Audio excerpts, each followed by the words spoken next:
Hello friends, ఈరోజు మనం EPF గురించి తెలుసుకుందాం అనమాట. ఇది తెలుసుకునే ముందులో మనం ముఖ్యంగా అందరూ కూడా ఈ ఒక్క పని చేయాలి. ఎందుకంటే మన ఛానల్కి సబ్స్క్రైబర్స్ తక్కువగా ఉన్నారు కనుక మీరు సబ్స్క్రైబ్ అవ్వండి. అలాగే లైక్ చేయండి ఈ వీడియో కానీ వస్తే. అలాగే ఈ వీడియో కానీ మీకు యూజ్ఫుల్ అయితే మరికొంతమందికి షేర్ చేయండి ఫ్రెండ్స్. ఎందుకంటే మీరు షేర్ చేయడం ద్వారా ఇలాంటి ఇన్ఫర్మేషన్ వీడియోలు మరికొంతమందికి తెలుస్తాయి అనమాట. ఓకేనా? అయితే ఇప్పుడు టాపిక్కి వెళ్ళిపోదాం. ముందుగా ఈపీఎఫ్ అనేది మనం ఏ విధంగా విత్డ్రా చేసుకోవాలనేది చూద్దాము. ఆన్లైన్లో ఏ విధంగా చేయాలనేది మన గూగుల్ క్రోమ్లోకి వెళ్ళి ఈపీఎఫ్ అని కొట్టిన తర్వాత ఈ విధంగా ఓపెన్ అవుతుంది అనమాట. ఇక్కడ ఈపీఎఫ్ ప్రొవైడ్ ఫండ్ ఆర్గనైజేషన్లోకి వెళ్ళిన తర్వాత ఈ విధంగా ఓపెన్ అవుద్ది. ఇక్కడ ఉమెన్ ఆప్షన్ ఉంటుంది. ఆప్షన్ మీద క్లిక్ చేస్తే మనకి యూఎన్ నెంబర్ అడుగుతుంది అనమాట. యూఎన్ నెంబర్ మీద లాగిన్ అయిన తర్వాత మన డీటెయిల్స్ అనేవి ఓపెన్ అవుతాయి అన్నమాట.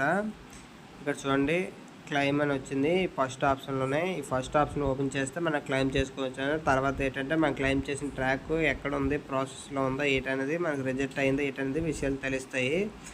ఆ కిందన మనకి యూఎన్ఏ కార్డు కావాలనుకుంటే మనం డౌన్లోడ్ చేసుకోవచ్చు అన్నమాట. దాని కిందన పాస్బుక్ అనమాట. మనకి పిఎఫ్ ఏ విధంగా కట్ అవుతుందనే డీటెయిల్స్ అనేవి ఈ పాస్బుక్లోని ఏ కంపెనీ నుంచి ఎంత పిఎఫ్ కట్ అయింది కూడా డీటెయిల్గా ఉంటాయి అన్నమాట. ప్రజెంట్ మనం క్లెయిమ్ చేయాలి కనుక క్లెయిమ్ ఓపెన్ చేద్దాము.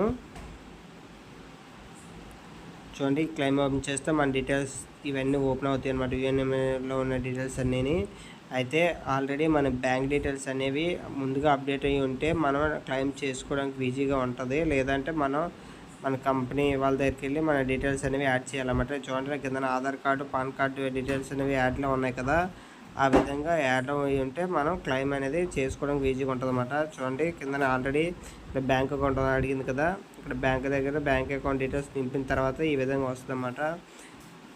తర్వాత నెక్స్ట్ కట్ ఈ విధంగా ఓపెన్ అవుతుంది అనమాట.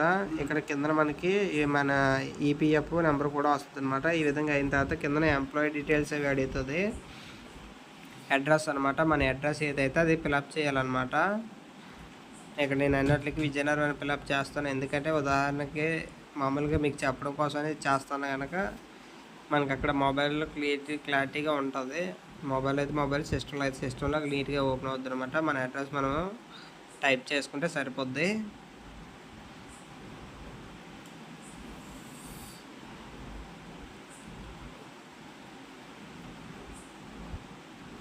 ఇక్కడ టైప్ చేసిన తర్వాత మళ్ళీ కిందన నెక్స్ట్ ఆప్షన్ అడుగుతుంది. నెక్స్ట్ కొట్టిన తర్వాత దీంతోపాటు మన bank book, passbook front page అనేది మనం కేబీలోని 50 KB కన్నా తక్కువ ఉంటే చూసుకోవాలి. నెక్స్ట్ అడిగింది. ఈ తర్వాత క్లెయిమ్ ఫామ్ అనమాట. అంటే మనం ఏ ఫామ్ ఉపయోగించి చేస్తున్నాం. ఇక్కడ 31 ఇక్కడ క్లెయిమ్ 31 అడుగుతుంది కనుక ఫామ్ 31 అనేది మనం క్లిక్ చేసుకుంటాం. దాని తర్వాత పర్పస్ అనమాట. మీరు ఏ అమౌంట్ ఏ పర్పస్ మీద తీసుకుంటారు అనేసి ఆప్షన్స్ ఇస్తుంది. మనకు నచ్చిన ఆప్షన్ మనం ఫిలప్ చేసుకోవచ్చు. దాని తర్వాత కింద మనకి ఎంత అయితే పిఎఫ్ అమౌంట్ ఉందో ముందు చెక్ చేసుకోవాలి. అది చెక్ చేసుకున్న తర్వాత దానికన్నా తక్కువ అమౌంట్ మనం కొట్టుకోవాలన్నమాట. అప్పుడు దాన్ని బట్టి మనకి అనేది పిఎఫ్ అనేది మనకి కావాల్సిన రికార్డు దగ్గరలో అమౌంట్ అనేది రావడానికి ఎక్కువ అవకాశం ఉంటుంది అన్నమాట.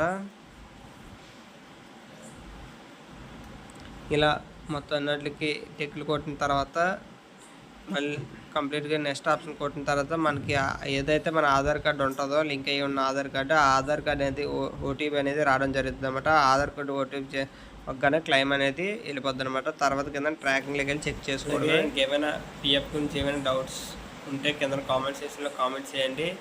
ఇంకేమైనా అర్థం అవ్వకపోయినా ఏవైనా. ఓకే ఫ్రెండ్స్, అలాగే ఇంకెవరైనా సబ్స్క్రైబ్తో ప్లీజ్ సబ్స్క్రైబ్. అలాగే ఈ వీడియో కానీ మీకు నచ్చి యూజ్ఫుల్ అయినట్టయితే లైక్ చేయండి ఫ్రెండ్స్. మరి కొంతమందికి షేర్ చేయండి.